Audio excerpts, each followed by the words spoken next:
Hello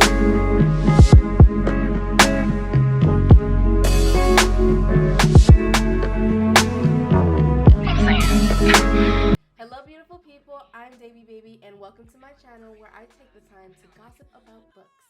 If this is your first time, welcome. If not, welcome back. Feel free to make yourself comfortable while we discuss our latest read. If you haven't already, go ahead and take 2 seconds to click the like, subscribe, and the notification buttons down below so you don't miss out on any new videos. Happy Black History Month, y'all! I know I'm like super late to the party, but happy Black History Month. Happy Love Month. Kisses, kisses, bisu, bisu, and all that jazz. I hope this month is nothing short of eventful and beautiful for all of you. In honor of this month, I've actually picked up a super popular romance novel. If you guys haven't already read the title, you should know what I'm talking about. This has been on my TBR list for a hot minute, I'm not gonna lie. I've heard about it. I didn't pick it up till like about a month ago, and even then it took me a while to pick it up, like to actually start reading it. But the girls have been raving about this book. Like the girls have been going goo goo gaga for this book. And it's so good. Like I'm to the point where I'm begging for the sequel. I can't wait for the sequel to come out. The author is actually having like a brunch in my city. I don't think I'm gonna be able to go because I think the tickets sold out by the time I realized they were having the brunch. But that's besides the point. If you don't know what I'm talking about by now, I'm talking about Before I Let Go by Kennedy Ryan. And I feel like this book, don't mind my nails, y'all. This book was so good. It was so good. This book is for the lover girls. This book is for the Delulu girls. This is for the girls who love a plot. Like, this book is so good. I was literally turning through the pages. Literally going through it like it was nothing. I read it in about 3-4 days. And if you've been watching my videos, you know I'm not the fastest reader. I take my time. This ate her up. Devoured this book. It's under 400 pages, so it's not much of a hefty read. I know it looks like a little bit of a hefty read, but you can get through this book pretty quickly. If you tend to read faster, I'm sure you can get through this in like a day or two. So the premise of this book is these two characters, Yasmin and Josiah, who were married, deeply in love, like no love like theirs, but they fall into divorce.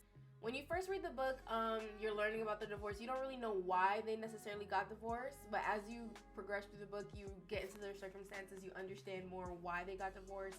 You see like the grievances and everything they went through that led up to the divorce. And even though they are divorced, you can't help but want them to be back together. From get-go, you want them back together. Like you're reading the book and you can tell they themselves want to be together. He wants her, she wants him. But they do nothing about it because they're like, oh, we're divorced. If the person really wanted me, we would have never got divorced. I would have never asked for this divorce. It's too late for me to ask for anything from this person. So that's where they're stuck at. So much that to the point they start dating other people. So although they are divorced, they co-parent. They have 2 kids together. Their names are Deja and Kasim. So they co-parent together and they also have a business together. They own a restaurant together called Grits, which is like, I believe southern food, like very country southern food. Not southern food, soul food. I think it's like soul food, I think for the most part. So yeah, they have that business together. Everything they do is together, although they are divorced. They figured we have kids together, we have this business together, we're great partners, we just could not be married. So they still move together, co-parent, and own a business together. Like, I felt like that was low-key, high-key, strike 1 and 2 of them having to get back together. Like, y'all already got kids together. I'm just saying, I feel like if you have kids with a person, you tied to that person forever. Whether you're gonna be in a relationship, there's always something holding y'all together. Y'all have kids together. You're stuck with each other. And then 2, you got a business together. Like, you're legally bounded to each other in business. So, but I digress. There are several topics discussed in this book, and I think what I like most is that it's told more from the Black perspective. The book discusses mental health, grief, adulting, divorce. It also talks about therapy and all that stuff that comes in between. There is actually quite a lot of grief in the book. Spoiler alert, there is, I think Josiah becomes an orphan. His parents died when he was young. Then his aunt that raised him died. And they also lost their son.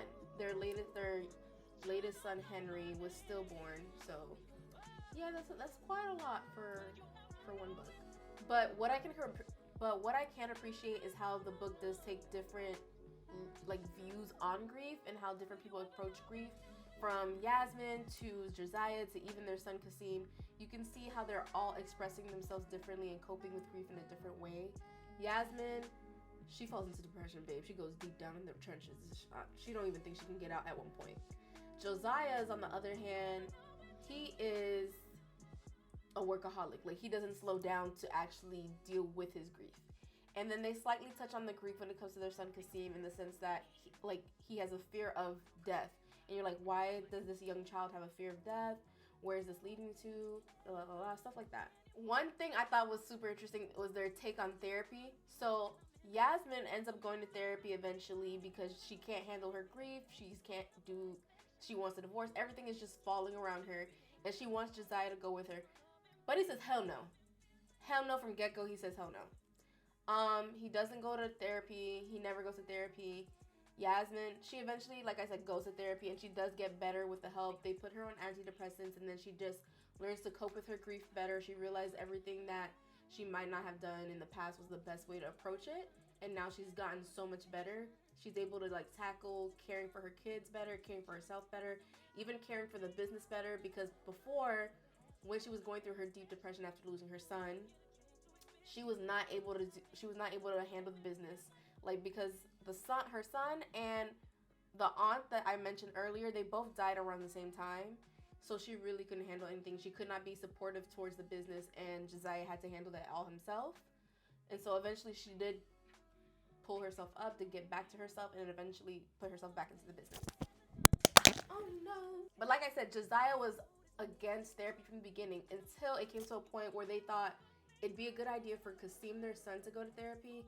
And he was very much like a dad. I've had much respect. It's like, hey, I'll do it if you do it. He told his son, I'll go to therapy if you go to therapy. And so obviously, as a child, you're gonna be more motivated to do it because your parent is doing it. You follow in your parents' footsteps. So it's I thought that was very touching, and it's very interesting to see that shift in character from hell no to this is actually kind of useful. And I also thought it was a very interesting dynamic because I feel especially within the Black community, I feel therapy is still very much has a negative stigma around it. And I feel we're slowly progressing. People are more accepting to going to therapy. But specifically for Josiah, I feel don't shoot me. Please, don't shoot me.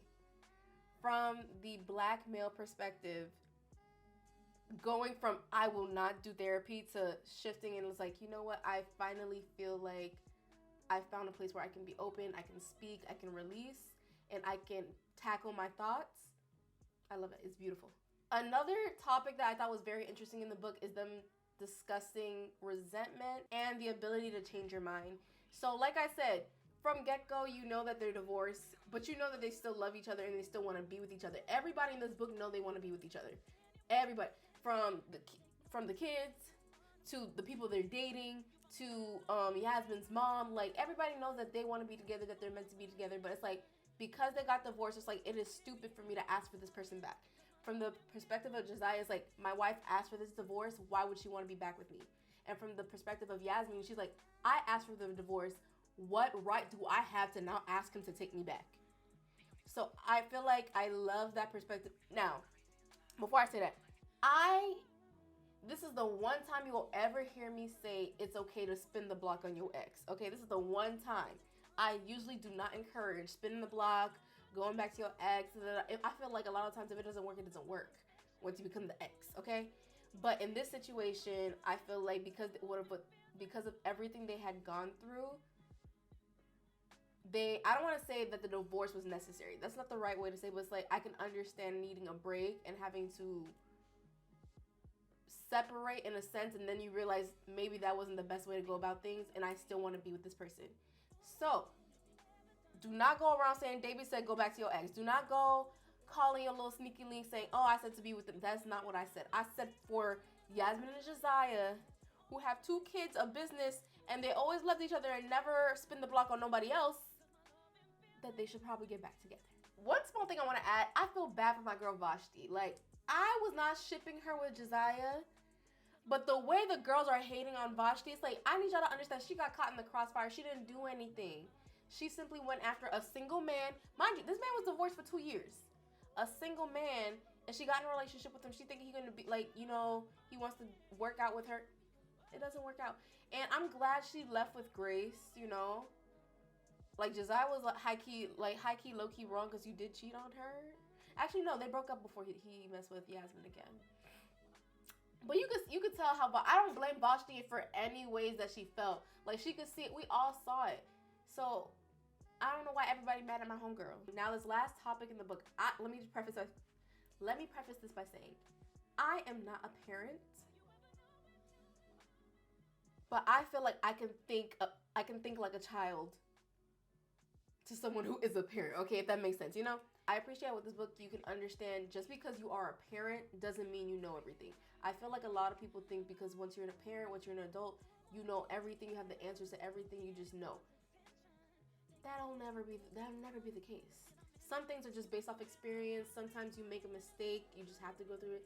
Now, when I say this, please take this with a grain of salt. Take this with a grain of salt because there are some mistakes that should not be made. You know, I be hearing stories like parents like, oh, I forgot to pick up my kid. Hey, I'll let that slide one time. You know, sometimes it just might happen. You forget to pick up your kid at school. You get them late. Other stuff some of these parents be doing to the kids is unacceptable. Absolutely unacceptable. Now, in the story, Yasmin asked for the divorce. Her kids know that. And because that her kids resent her, well, not her kids, specifically Deja resents her, and she blames her for everything. And like I said, Yasmin fell into a depression. You do not know you're going to fall into a depression when you fall into a depression. You don't want to fall into a depression. There's not much she could have done. She lost a child. Literally was 36 weeks pregnant, I believe, to lose a child. She still got to push the child. That is a lot for a person. It's like, and for you to think because this person is a parent, they're going to know what to do and how to cope and how to get through grief, doesn't make sense. Now, does that leave fault on Deja? No, but I feel like there should be grace for Yasmin in the sense like she did the best she could when she could. And now she's trying to move on and be better. I genuinely enjoyed this book, like to the point I'm like, I think I would read this again. Not anytime soon because it's like it's still fresh in my head, but I enjoyed it so much that I would give it another read. And I am super excited because the sequel is coming out, I think in like 2 weeks. And I really wish I could go to that brunch, but it's okay. I'm super excited. The sequel is called This Could Be Us, I believe.